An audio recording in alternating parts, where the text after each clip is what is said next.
दोस्तों नमस्कार। स्वागत है आपका हमारे इस यूट्यूब मंच पर। दोस्तों, कांग्रेस पार्टी का भविष्य क्या है और क्या कांग्रेस पार्टी में विभाजन अब बहुत ज्यादा दिन दूर नहीं है?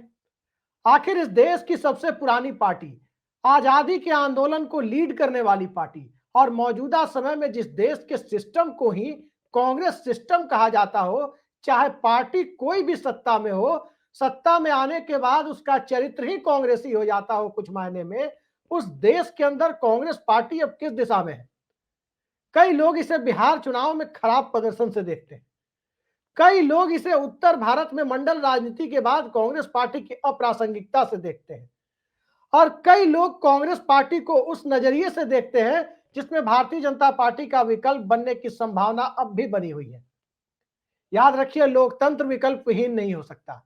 जब कांग्रेस पार्टी अपने चरमोत्कर्ष के दौर में थी, 414 लोकसभा सीट भी जीत कर आई थी, कोई दल मुख्य विपक्षी दल नहीं बन पाया था। उस वक्त भी इस देश के अंदर जनता ने 5 साल के अंदर विपक्ष ढूंढ लिया था।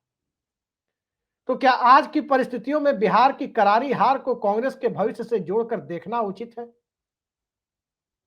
यह बात ठीक है कि बिहार का जो जनमत है उसे कोई आसानी से स्वीकार करने के लिए तैयार नहीं है, लेकिन यह बात भी सही है कि एनडीए गठबंधन के लिए जो हालात दिख रहे थे उसमें 140-50 सीटें तो उसकी दिख ही रही थी। हाँ, 50 सीटें अगर एनडीए गठबंधन ने कथित तौर पर किसी भी तरह की कथित धांधली से, किसी तरह की इलेक्शन मशीनरी के दुरुपयोग से बढ़ा ली हो, इस पर बहस हो सकती है। अब बढ़ाई या नहीं बढ़ाई, ये आने वाले वक्त में पता चलेगा। और जिस प्रकार से राहुल गांधी जिस हाइड्रोजन बॉम्ब की बात कर रहे थे, क्या वो हाइड्रोजन बॉम्ब का वक्त करीब आ गया है? इन सवालों से इतर जाकर देखें तो अगर मान लेते हैं कि अगर एनडीए को 140 सीटें भी आती, तब भी आज हम यही एनालिसिस कर रहे होते कि आखिर तेजस्वी यादव और राहुल गांधी से चूक कहां हुई। उत्तर प्रदेश में विधानसभा चुनाव में 37.5% वोट लाने के बावजूद अखिलेश यादव का गठबंधन बहुमत के आंकड़े से तकरीबन 75 सीटें पीछे रह गया। तब भी हम चर्चा यही कर रहे थे कि आखिर वोट परसेंटेज सीटों में कन्वर्ट क्यों नहीं हुआ। लेकिन बात यदि बिहार के की करें तो बिहार में एनडीए और महागठबंधन के वोटों के प्रतिशत को देखें तो 10% का अंतर था। सवाल महागठबंधन का नहीं है, सवाल एनडीए का भी नहीं है।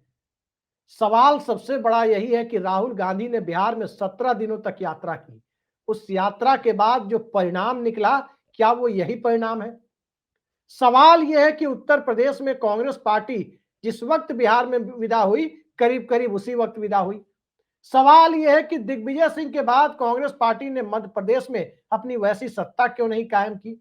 सवाल यह है कि राजस्थान, हिमाचल प्रदेश, उत्तराखंड या मध्य प्रदेश, छत्तीसगढ़ की भी बात करें, सरकार भाजपा की हो या कांग्रेस की हो, लोकसभा चुनाव में एक तरफा भारतीय जनता पार्टी ही क्यों जीतती है? और क्या इन सब के ऊपर कांग्रेस पार्टी ने कभी मंथन किया? राहुल गांधी ने कभी मंथन किया? वास्तविकता यह है कि राहुल गांधी जो कहना चाहते हैं वो जनता के बीच ढंग से कह नहीं पाते। और दूसरी वास्तविकता यह है कि राहुल गांधी जो करना चाहते हैं, कांग्रेस पार्टी की तरफ से उन्हें अपेक्षित सहयोग नहीं मिल पाता। लेकिन समाधान भी राहुल गांधी और मल्लिकार्जुन खड़गे को ढूंढना होगा। समाधान ढूंढने के लिए राहुल गांधी के पास कोई बाहर से टीम नहीं आएगी। और जिस टीम पर राहुल गांधी भरोसा करते हैं, वो टीम कहीं ना कहीं उत्तर भारत की उस सामाजिक केमिस्ट्री को, सोशल केमिस्ट्री को नहीं समझती है। वो सिर्फ संख्या बल का नंबर देखती है और उस नंबर के आधार पर फैसले करने चलती है कि किस प्रकार से चुनावी जीत हासिल की जाए। लोकतंत्र संख्या बल से नहीं, संख्या बल के रसायन शास्त्र से चलता है, संख्या बल की केमिस्ट्री से चलता है।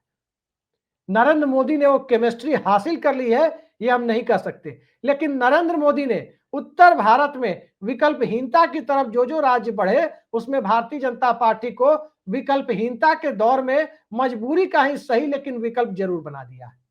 बात उत्तर प्रदेश की करें तो उत्तर प्रदेश की, जहां अजगर पॉलिटिक्स रही हो, जहां ब्राह्मण दलित मुस्लिम की पॉलिटिक्स रही हो, जहां कांसीराम की विरासत रही हो, उस राज्य में भारतीय जनता पार्टी कभी स्वाभाविक विकल्प हो नहीं सकती, बल्कि जनता के लिए मजबूरी का विकल्प है। बिहार की राजनीति, जहां समाजवाद पहले से हावी रहा हो, बिहार की राजनीति जहां पर पिछड़ावाद पहले से हावी रहा हो, और बिहार की राजनीति जिसने संपूर्ण क्रांति से लेकर बाद के दौर में हर सामाजिक बदलाव में, हर राजनीतिक बदलाव में एक बड़ी भूमिका उत्तर भारत के अंदर निभाई है, उस बिहार में भी भारतीय जनता पार्टी मजबूरी में ही सही, लेकिन मजबूरी का विकल्प अब तक नहीं बन पाई है। अब भी उसे नीतीश कुमार के चेहरे का सहारा लेना पड़ रहा है। लेकिन बावजूद इसके मध्य प्रदेश हो या छत्तीसगढ़, राजस्थान हो या गुजरात या फिर अब उड़ीसा हो, इन सब के बीच भारतीय जनता पार्टी लगातार लोकसभा चुनाव में सफलता क्यों हासिल कर रही है? यदि द्वारका से पुरी तक, अरब सागर से लेकर बंगाल की खाड़ी तक 4 राज्यों और 4 राज्यों के अंदर की जो लोकसभा सीटें हैं, 87 सीटें, गुजरात, मध्य प्रदेश, छत्तीसगढ़ और उड़ीसा, उन 87 सीटों में भारतीय जनता पार्टी के पास यदि देखा जाए तो 85 सीटें होंगी, 86 सीटें होंगी और विपक्ष के पास सिर्फ 3 सीटें कांग्रेस के पास होंगी। फिर कांग्रेस पार्टी कैसे उम्मीद करेगी कि 3 अंकों में पहुंचे? कांग्रेस पार्टी ये उम्मीद कैसे करेगी कि बिहार, यूपी, झारखंड और राजस्थान को मिलाकर जो 159 सीटें हैं, इस 159 सीटों में खराब प्रदर्शन के दौर में भी भारतीय जनता पार्टी 2024 में 70 सीटों तक पहुंचती है और अच्छे प्रदर्शन के दौर में 2014 में 130 सीटों तक पहुंचती है। लेकिन कांग्रेस पार्टी की सूरत हाल क्या है? राजस्थान में 7-8 सीटें मिल गई, उत्तर प्रदेश में 6 सीटें इस बार मिल गई गठबंधन के सहारे, बिहार में 3 सीटें मिल गई। लेकिन मोटे तौर पर इन परिस्थितियों को देखें तो साफ दिखाई देता है कि कांग्रेस पार्टी उत्तर भारत की पोल केमिस्ट्री को क्रैक करने में अभी तक विफल रही है और सत्ता चूंकि उसे पोस्ट मंडल एरा में 3 बार जो मिली, उन तीनों परिस्थितियों पर गौर करें तो अब भी कांग्रेस के अंदर एक बड़ा खेमा इस उम्मीद में बैठा है कि सत्ता एक कन्वेयर बेल्ट पर है और वो बेल्ट घूम फिरकर कांग्रेस पार्टी को सत्ता दिला देगा। 1991 में मंडल के बाद का पहला चुनाव था, कांग्रेस को सत्ता कैसे मिली? उत्तर भारत का चुनाव जो राजीव गांधी के त्रासद निधन के ठीक पहले हो चुका था, वहां कांग्रेस पार्टी को बहुत सफलता नहीं मिली थी। लेकिन राजीव गांधी की श्री पेरुम्बदूर में जिस प्रकार से उनकी जान गई, उसके बाद जो सहानुभूति लहर चली है, 2 चरण के जो चुनाव बचे हुए थे, उसने कांग्रेस पार्टी को 200 का आंकड़ा, यूं कहे 225 का आंकड़ा दक्षिण भारत के दम पर, बचे हुए 2 चरणों के दम पर दिला दिया और नरसिम्हा राव प्रधानमंत्री पद तक पहुंच गए। ठीक इसके बाद 2004 और 2009 की परिस्थितियों को देखें तो यूपी और बिहार में मुलायम सिंह यादव और लालू यादव ने हराया था भारतीय जनता पार्टी को। Congress party single largest party तक 2004 में इसलिए पहुंची क्योंकि उस वक्त अविभाजित आंध्र प्रदेश की 42 सीटों में से 33 सीटें कांग्रेस ने जीती और सहयोगी दल एनसीपी के साथ 48 सीटों वाला एक बड़ा राज्य उसके कब्जे में था। आज की तारीख में जो 5-6 बड़े राज्य हैं इस देश के, जहां कम से कम 40 या उसके आसपास या उससे ज्यादा सीटें हैं, वहां कांग्रेस पार्टी कहां खड़ी दिखती है? उत्तर प्रदेश 6 लोकसभा सीट, हालांकि अखिलेश यादव ने काफी हद तक भरपाई की उत्तर प्रदेश में। बिहार 3 लोकसभा सीट, एक निर्दलीय को जोड़ दे पप्पू यादव को तो 4 सीट। तमिलनाडु जहां 40 से एक ही कम सीट है, वहां स्टालिन के बूते, एमके स्टालिन के बूते यानी डीएमके के बूते तमिलनाडु में जो भी 6-7-8 सीटें कांग्रेस को मिल जाए वो उनके बूते हैं। बात यदि महाराष्ट्र की करें तो महाराष्ट्र में महाविकास आघाड़ी के बूते कांग्रेस पार्टी ने ठीक ठाक प्रदर्शन किया। अब सवाल यह उठता कि बड़े राज्यों में एक बंगाल को भी जोड़ ले तो बंगाल की स्थिति तो खाता खोलने लायक नहीं है। तो क्या इस परिस्थितियों में कांग्रेस पार्टी के पास जब कोई बड़ा राज्य नहीं है तो वो 3 अंकों में जाएगी कैसे? और 3 अंकों में जाने के लिए जिस सोशल केमिस्ट्री को क्रैक करने की जरूरत है, क्या राहुल गांधी उस क्रैक करने के लिए कोई कोशिश कर रहे हैं? याद रखिए, कांग्रेस पार्टी ने बड़े बड़े विभाजन देखे हैं। 1969 का महाविभाजन देखा है, जिसमें राष्ट्रपति चुनाव के तत्काल बाद प्रधानमंत्री इंदिरा गांधी को ही कांग्रेस से निष्कासित कर दिया गया था। सत्ता जाने के बाद 1978 का विभाजन भी देखा है, जब इंदिरा गांधी को ही कांग्रेस से निकाल दिया गया, निष्कासित कर दिया गया, तब उन्होंने कांग्रेस आई खड़ी की जो आज की कांग्रेस है। और फिर उसके बाद अलग अलग समय पर कभी शरद पवार अलग हुए तो कभी ममता बनर्जी अलग हुई, कभी जगन मोहन रेड्डी अलग हुए तो कभी नारायण दत्त तिवारी और अर्जुन सिंह भी अलग हुए थे, कभी माधवराव सिंधिया भी अलग हुए थे, तो कभी जीके मुपनार की टीएमसी भी तमिलनाडु में बन गई थी। कांग्रेस पार्टी छोड़कर क्षेत्रीय पार्टी बनाकर और सफलतापूर्वक क्षेत्रीय पार्टी के सहारे अपनी राजनीति को चलाने वाले लोगों की तादाद बहुत बड़ी है। अब चूंकि कांग्रेस के हाथ में 3 राज्य हैं, 3 राज्यों में कांग्रेस की सरकार है, कर्नाटक, तेलंगाना और हिमाचल प्रदेश। लेकिन इन 3 राज्यों का लोकसभा चुनाव का प्रदर्शन देखें तो कांग्रेस पार्टी के लिए कतई संतोषजनक नहीं रहा। सत्ता होने के बावजूद भारतीय जनता पार्टी सबसे ज्यादा लोकसभा सीट कर्नाटक में जीत गई, जबकि सत्ता कांग्रेस की थी। तेलंगाना में भारतीय जनता पार्टी कांग्रेस के बराबर सीटें जीत गई। हिमाचल प्रदेश में खाता नहीं खोल पाई कांग्रेस पार्टी, जबकि सत्ता सुखविंदर सिंह सुक्खू के नेतृत्व में कांग्रेस पार्टी की है। दरअसल बात हम उत्तर भारत तक सीमित रखें, जहां कांग्रेस पार्टी 3.5 दशकों से लगातार फेल हो रही है, तो उसका बड़ा कारण यह है कि कांग्रेस पार्टी के अंदर बीमारी कहीं और इलाज कहीं ढूंढने वालों की तादाद बढ़ती जा रही है और नतीजा यह हो रहा है कि कांग्रेस पार्टी बिखरती जा रही है। राहुल गांधी कोशिशें कर रहे हैं, आधी कोशिशें सार्थक होती है, आधी कोशिशें उनके समर्थकों के द्वारा दिशाहीन बना दी जाती है, उत्साह में दिशाहीन बना दी जाती है। मसलन राहुल गांधी ने जाति गणना का मुद्दा उठाया। जाति गणना के बाद तो पहला चुनाव बिहार में हुआ, भाजपा सिंगल लार्जेस्ट पार्टी कैसे बन गई? अगर राहुल गांधी के और कांग्रेस के वोट चोरी के आरोपों को भी स्वीकार कर ले तो इतना कह सकते हैं कि भारतीय जनता पार्टी ने मान लिया, अगर कहीं कोई धांधली की होगी या कराई होगी, कांग्रेस पार्टी के आरोपों को यदि हम सही मान ले तो 30 सीटें बढ़ा ली होगी। तब भी वो 55-60 सीटें अपने बूते जनादेश के बूते लाने की स्थिति में तो है। जनादेश के बूते कांग्रेस पार्टी कितनी सीटें ला सकती है बिहार में? तेजस्वी यादव के साथ अगर कांग्रेस पार्टी के लोग उम्मीद भी कर रहे होते तो यही सोचते कि 15 से 20 सीटें आ जाएंगी। फिर 55 से 60 सीट अगर कांग्रेस भारतीय जनता पार्टी ला रही है, कांग्रेस 20 पर सिमट रही है, तो कारण क्या है? उत्तर प्रदेश में कारण क्या है? राजस्थान में सत्ता होने के बावजूद लोकसभा में ज्यादातर सीटें भाजपा ही क्यों जीत रही है? सत्ता रहती है तब भी भाजपा जीतती है, सत्ता गंवा देती है तब भी लोकसभा में भाजपा अच्छा परफॉर्म करती है। दरअसल यहां के सामाजिक समीकरण में एक रटा रटाया फॉर्मूला कांग्रेस ने पकड़ लिया, अगड़ा बनाम पिछड़ा। अगड़ा बनाम पिछड़ा की राजनीति की मियाद उसी दिन पूरी हो गई, आधी मियाद पूरी हो गई जिस दिन नरेंद्र मोदी ने प्रधानमंत्री पद की शपथ ले ली और खुद को राष्ट्रीय स्तर पर पिछड़ा आती पिछड़ा कह के उत्तर भारत में ब्रांड मोदी की राजनीतिक सेलिंग, पॉलिटिकल ऑक्शन उसका शुरू करा दिया। अब अगड़ा बनाम पिछड़ा की राजनीति की बची खुची मियाद पूरी कर दी नीतीश कुमार ने बिहार में जाति जनगणना कराकर। वरना बिहार में जाति जनगणना के बाद तो 10% सवर्णों की जो तादाद है, बहुसंख्यक सवर्णों की, जनरल कैटेगरी के लोगों की 10.4%, उनके विधायकों की संख्या दर्जन भर कैसे बढ़ गई? वो 70 पार कैसे हो गई? बिहार में लगभग 1/3 विधायक अपर कास्ट के, जिन्हें बिहार में आम बोलचाल की भाषा में भूरा बाल कहते हैं, वो कैसे जीत कर आ गए जाति गणना के बाद? जाति गणना एक ऐसी चीज है, सबसे ज्यादा डर उससे अपर कास्ट को लगता है, लेकिन सबसे ज्यादा जाति जनगणना का फायदा उठाने की स्थिति में अपर कास्ट जा रहा है।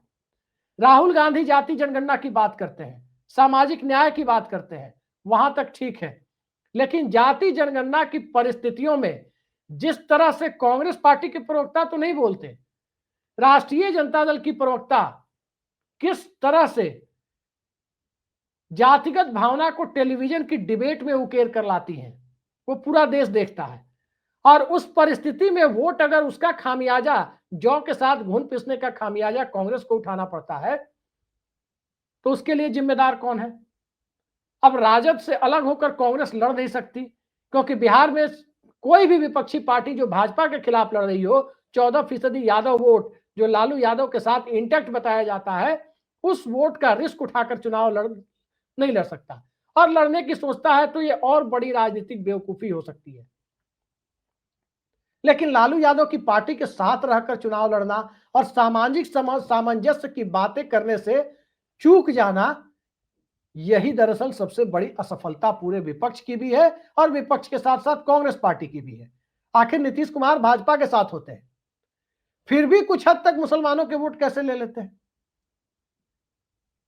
लोगों को इस पर ताज्जुब हो रहा होगा कि नीतीश कुमार भाजपा के साथ रहकर 20-30% तक पसमानदा मुस्लिम है उसमें भी महिलाओं के वोट कैसे ले लेते हैं। कहीं ना कहीं संतुलन की सियासत को साध कर रखा है नीतीश कुमार ने। क्या वो संतुलन की सियासत राजद के साथ रहकर राहुल गांधी की कांग्रेस पार्टी नहीं साध सकती? और जब जातिगत जनगणना हो गई, अगड़ा पिछड़ा की बाइनरी खत्म होती जा रही है। अब जातिगत स्तर पर समीकरण बन रहे हैं कि किस जाति का किस जाति के साथ राजनीतिक समन्वय हो सकता है, फिर उसमें माइनॉरिटी वोटों का तड़का कैसे लग सकता है, और फिर विनिंग कॉम्बिनेशन कैसे बन सकता है। बात जब जाति प्लस जाति पर आकर सिमट जाती है और उसके साथ साथ महादलित वोट और अल्पसंख्यक वोटर को एक वोट बैंक की तरह से भारतीय जनता पार्टी के खिलाफ मौजूदा दौर में खड़ा रहना पड़ता है, तब तो ये आइडियल सिचुएशन होनी चाहिए थी जीतने के लिए। फिर इस दौर में अगड़ा पिछड़ा की बातें ही क्यों होती है? जाति गणना के बाद बिहार के अंदर जो देखा गया, ना तो पिछड़े वर्ग के किसी तबके के अंदर अगड़ा और पिछड़ा की बातें थी, और न ही अगड़े वर्ग के किसी अंदर के अंदर सो कॉल्ड सुप्रीमेसी की, यानी वर्चस्व जताने की कोई इच्छा थी। जो जितना समन्वयवादी निकला, जो समुदाय जितना समन्वय कर पाया, जितना कोऑर्डिनेशन दूसरी सोसाइटी के लोगों के साथ कर पाया, वो जिस दल का समर्थक था उस दल को राजनीति में ज्यादा फायदा मिला। आप उत्तर प्रदेश के विधानसभा और लोकसभा चुनाव को जो महज 2 साल आगे पीछे हुए 2022 और 24 में उससे देख सकते हैं। 2022 में समाजवादी पार्टी को बहुत अच्छा वोट मिला, लेकिन भारतीय जनता पार्टी सत्ता में आ गई। 2024 में वो कमी पूरी हो गई। 2024 में कमी वो पूरी कैसे हुई? वोट प्रतिशत तो थोड़ा हो सकता है कि बराबर ही रहा हो या थोड़ा कम ही हो गया हो, लेकिन सीटों में कन्वर्जन ज्यादा हुआ। सीटों में कन्वर्जन ज्यादा इसलिए हुआ कि जिस प्रकार से उत्तर प्रदेश में यादव बनाम गैर यादव के बीच दूरी बनी हुई थी, उस दूरी को काफी हद तक, खासकर दूसरे डोमिनेंट ओबीसी के बीच, कुर्मी, मौर्य, कुशवाहा वगैरह के बीच यादवों के साथ जो सामाजिक दूरी बनी हुई थी, उसे अखिलेश यादव ने अपनी कुशलता के साथ पाट दिया था। और फिर उसके बाद बसपा के कमजोर पड़ने से जो दलित समाज का एक बड़ा हिस्सा अपने लिए राजनीतिक ठौर ठिकाने की तलाश में था, उसे कांग्रेस पार्टी में एक विकल्प नजर आया, क्योंकि पहले कांग्रेस पार्टी ही दलित समाज के हितों की बात भी करती थी। कांसीराम के उभार के बाद कांग्रेस से दूरी बनी थी, और मल्लिकार्जुन खड़गे और राहुल गांधी के दौर में दलित समाज ने कांग्रेस में उसके बड़े हिस्से ने वापसी करना श्रेयस्कर समझा था। कभी भी अखिलेश यादव ने किसी अगड़े वर्ग के खिलाफ कोई बात नहीं कही, ना उनके किसी प्रवक्ता ने इस ढंग की बातें कही, कभी कहीं भी। तो जहां तक मेरी जानकारी है, पार्टी के लोगों ने उन्हें निजी तौर पर आलाकमान ने बुला करके उनकी क्लास लगाने की कोशिश की। आज के दौर की सियासत में नफरत की बुनियाद पर सांप्रदायिकता की राजनीति अब नहीं हो सकती। चुनावी हिंदुत्व भी अपनी उम्र जी चुका है। अब नरेंद्र मोदी की पार्टी, अमित शाह की पार्टी बिहार चुनाव में नीतीश कुमार के चेहरे के साथ सीटें भले ही ले आई हो, लेकिन वो सीट नीतीश कुमार के चेहरे पर मिली हुई सीटें हैं।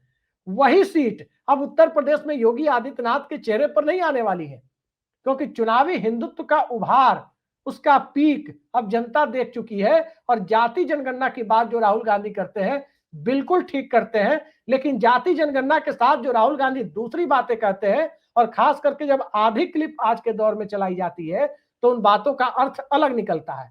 लिहाजा कहीं ना कहीं कुछ चीजों पर कांग्रेस पार्टी को और राहुल गांधी को भी काम करने की जरूरत है। जैसे बिहार का एक उदाहरण देता हूं। राहुल गांधी ने सेना के अंदर किस समुदाय के कितने लोग हैं, ये बात कही, और इस बात को कहने के लिए कितने लोग नहीं है सेना के अंदर, उन समुदायों के लोग क्यों नहीं है, ये बात उनके कहने का मकसद था। लेकिन जिस इलाके में जाकर के राहुल गांधी ने यह बात कही, उसके बाद भारतीय जनता पार्टी और एनडीए के प्रचार तंत्र ने जो ठप्पा लगाया, वही आलू से सोना टाइप। नतीजा ये निकला कि लोगों में लगा कि राहुल गांधी सेना के अंदर जो जनरल कैटेगरी के लोगों का ज्यादा सिलेक्शन होता है, उसके ऊपर सवाल खड़े कर रहे हैं। इस ढंग से मैसेज बनाया गया, और उस मैसेज का नतीजा यह हुआ कि जाति जनगणना जिनके लिए वो करना चाहते हैं, उनमें से तो ज्यादातर लोग, कुछ लोग नीतीश कुमार के साथ हैं, तो कुछ लोग भारतीय जनता पार्टी के साथ हैं, और कुछ लोग लाभार्थी चेतना में 10-10 हजार रुपए वाली स्कीम में डूबे हुए हैं। नतीजा यह हुआ, जिनके लिए राहुल गांधी बात कर रहे थे वो उनके साथ आए नहीं, और जो भारतीय जनता पार्टी की जगह नए विकल्प की तलाश में थे, वो लोग भारतीय जनता पार्टी का साथ छोड़कर कांग्रेस के साथ आने की तरह आना उन्होंने मुनासिब नहीं समझा। आखिर बीजेपी ने अपना पॉलिटिकल स्पेस कैसे बनाया, अगर इसको समझने की कोशिश की जाए तो इन तमाम सवालों का उत्तर मिल जाता है। बीजेपी का पॉलिटिकल स्पेस बहुत लोगों को लगता है मंदिर आंदोलन से बना। निश्चित तौर पर एक ट्रिगर पॉइंट था मंदिर आंदोलन, लेकिन सामाजिक रूप से भारतीय जनता पार्टी कैसे आगे बढ़ी? दरअसल उत्तर भारत की सियासत में एक तरह से सामाजिक ताना बाना कांग्रेस और समाजवादियों का था। कांग्रेस पार्टी ब्राह्मण दलित मुस्लिम की समीकरण पर लंबे समय तक उस समर्थन के ऑक्सीजन पर चलती रही। वहीं समाजवादी धारा के दल अजगर समीकरण के ऑक्सीजन पर चलते रहे। अजगर मतलब एक एक्रोनिम है, शॉर्ट फॉर्म है, अहीर, जाट, गुजर और राजपूत। इसको संक्षेप में अजगर कहते थे। यूपी से बिहार तक कांग्रेस पार्टी, राजस्थान वो जनता दल की पार्टियां या जनता पार्टी या उसके पहले सोशलिस्ट पार्टी इसी सामाजिक ढांचे पर चलती रही। अब वीपी सिंह के मंडल कमीशन ने किया क्या? तो वीपी सिंह के मंडल कमीशन ने एक तरफ ब्राह्मणों को कांग्रेस पार्टी से दूर किया। इसलिए दूर किया, वो कोई कांग्रेस से दूर होना नहीं चाहते थे। कांग्रेस पार्टी इतनी कमजोर हो गई मंडल के बाद कि ब्राह्मणों को नए राजनीतिक ठौर ठिकाने की तलाश थी। उन्हें ठिकाना मिला भारतीय जनता पार्टी में, क्योंकि वो वीपी सिंह के साथ तो आ नहीं सकते थे। वहीं अजगर समीकरण के तहत जो राजपूत थे, वो भी अपने जनता दल के नए अवतार जो सोशलिस्ट पार्टियों का था, उस जनता दल से निराश हो गए, वीपी सिंह से निराश हो गए। कांग्रेस कमजोर थी, उधर वो जा नहीं सकते थे, उन्हें भी ठौर ठिकाना मिला भारतीय जनता पार्टी में।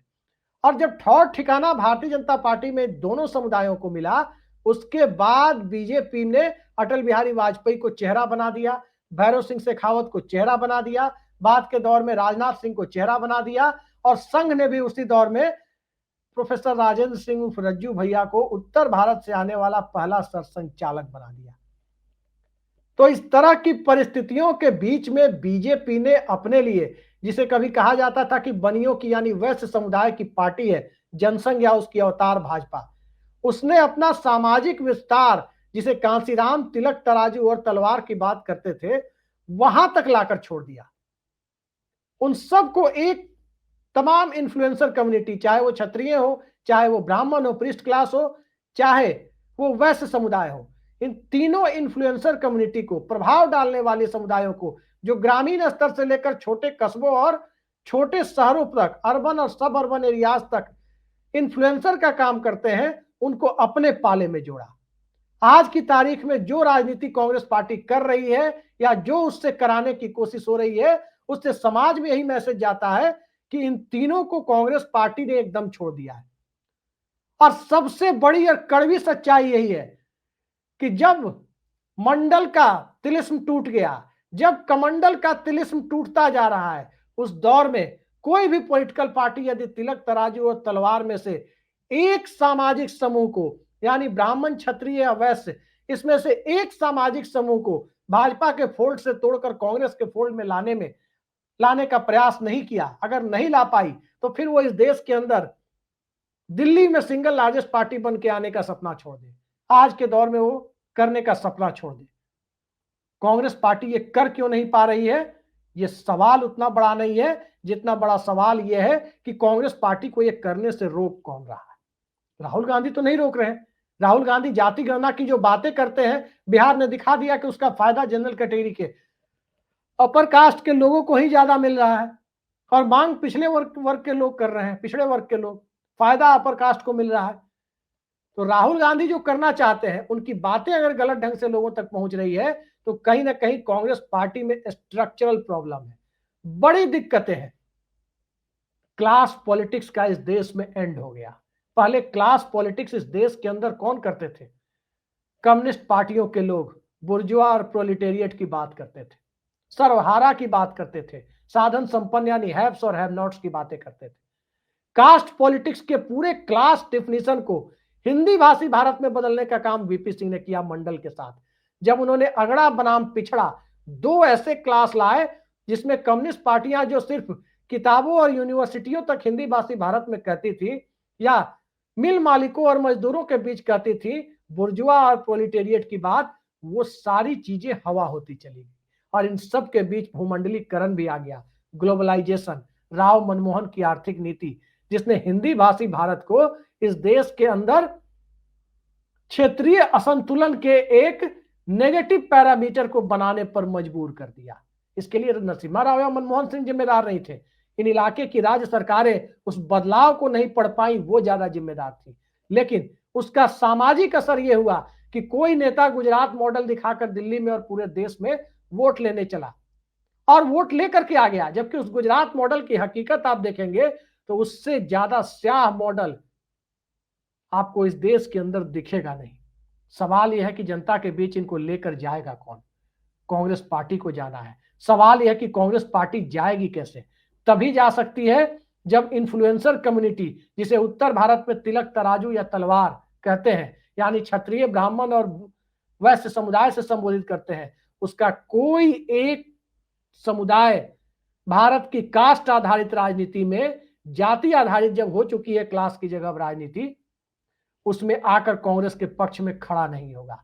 सवाल यह है कि जब कांग्रेस पार्टी इन सब में लगातार विफल हो रही है, तो 5 साल पहले 6 साल पहले जिस G20 को देखा गया था, क्या अब G20 से आगे जेनजी के दौर में MY के नए अवतार महिला और युवा के रूप में जब नए वोटर खड़े हो गए हैं, MY के डिफिनीशन को वैसे ही वो बदल रहे हैं जैसे VP सिंह ने कम्युनिस्टों के क्लास के डिफिनीशन को बदल करके रख दिया था मंडल के सहारे। उस परिस्थिति में आखिर कांग्रेस पार्टी कर क्या रही है? जिस तरह के नतीजे बिहार से सामने आए हैं और बंगाल से भी अपेक्षित है, क्योंकि वहां भी जीत टीएमसी की होनी है, अगर होती है तो कांग्रेस की जीत नहीं होनी है, वाम दलों की जीत नहीं होनी है। तो जिस तरह के नतीजे बिहार में आए, उस तरह के नतीजे बंगाल में भी अपेक्षित है। उत्तर प्रदेश में भी जीत होगी तो अखिलेश यादव की जीत होगी, कांग्रेस पार्टी की जीत नहीं होगी। कांग्रेस पार्टी को जो राजनीतिक ऑक्सीजन मिलना था वो बिहार से मिल सकता था, क्योंकि किसी पॉलिटिकल पार्टी की तुलना में कांग्रेस को ज्यादा स्पेस मिला था। ये अलग बात है कि समन्वय नहीं बन पाया। 10-12 सीटें लड़ने वाली पार्टी के नेता डिप्टी सीएम के पद को लेकर इस तरह से बिहार में बवाल काटे रहे कि अंततः उन्हें डिप्टी सीएम दिया गया। कांग्रेस अपने चेहरे दलित नेता राजेश राम की ब्रांडिंग नहीं कर पाई। उत्तर प्रदेश में बिना ब्रांडिंग के काम चल गया, क्योंकि वहां दलित पॉलिटिक्स ऊपर थी, बसपा के कमजोर पड़ने से वो नीचे आई थी। बिहार में दलित पॉलिटिक्स ऊपर नहीं थी, वो दलित और महादलित में बिखर चुकी थी, और जब वो बिखर चुकी थी वहां चेहरा एस्टेब्लिश करने की बात थी, चेहरे की ब्रांडिंग की बात थी। हालात ऐसे बना दिए गए कि वो चेहरा अपनी सीट भी चुनाव हार गया। अगर कांग्रेस पार्टी ने राजेश राम को डिप्टी सीएम घोषित किया होता तेजस्वी यादव के साथ, खराब हालत में भी आज 30-40 सीटें ज्यादा होती। किसी भी तरह की कथित चुनावी धांधली के दौर में 30-40 सीटें ज्यादा होती। अब लीगल टीम आएगी, ईगल टीम जांच करेगी, तो लीगल और ईगल के बीच में जनता को इससे बहुत ज्यादा फर्क नहीं पड़ता है, क्योंकि जनता 10,000 रुपए में मस्त है। जनता हिंदू मुस्लिम के सिलेबस में जो अब तक मस्त थी, उससे बाहर निकलकर लाभार्थी चेतना के एक नए स्वरूप में ढलती जा रही है। और लाभार्थी चेतना के इस नए स्वरूप में जिस सामाजिक चेतना की जरूरत, उसको जगाने की जरूरत या उसका अपने पक्ष में इस्तेमाल करने की जरूरत कांग्रेस पार्टी को है, अगर वो नहीं कर रही है तो कांग्रेस के विभाजन की परिस्थितियां इस देश के अंदर बहुत जल्द पैदा हो सकती है। क्योंकि कई सारे लोग, खुद भारतीय जनता पार्टी के बड़े बड़े नेता कांग्रेस मुक्त भारत की बात करते रहे, कांग्रेस के विभाजन और कांग्रेस के टूट की बातें भी अब सुनाई देने लगी है। अब कांग्रेस टूटेगी कहां से? राज्यवार आपने देखा, संभाल नहीं पाई कांग्रेस कॉन्ट्राडिक्शंस को। कमलनाथ बनाम सिंधिया, एक को पार्टी छोड़ना पड़ा। राजस्थान में गहलोत बनाम पायलट, मामला कहां तक पहुंचा था सबने देखा। क्या यही दूसरे राज्यों में भी होगा? टीएस सिंहदेव बनाम भूपेश बघेल, चुनाव का नतीजा क्या हुआ विधानसभा में सबने देखा। क्या यही आगे भी पहुंचेगा?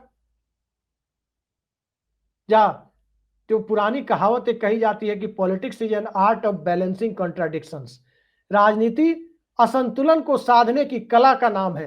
क्या इस कला में कभी जो कांग्रेस पारंगत हुआ करती थी, क्या वो अब इस कला को भूल गई है?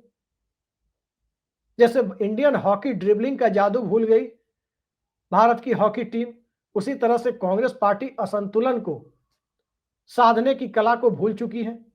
देखते हैं आने वाले वक्त में क्या होता है। फिलहाल आत्मविश्लेषण का वक्त कांग्रेस के लिए है, तेजस्वी यादव और लालू यादव के लिए तो है ही, काफी हद तक नीतीश कुमार के लिए भी है, काफी हद तक अखिलेश यादव के लिए भी है।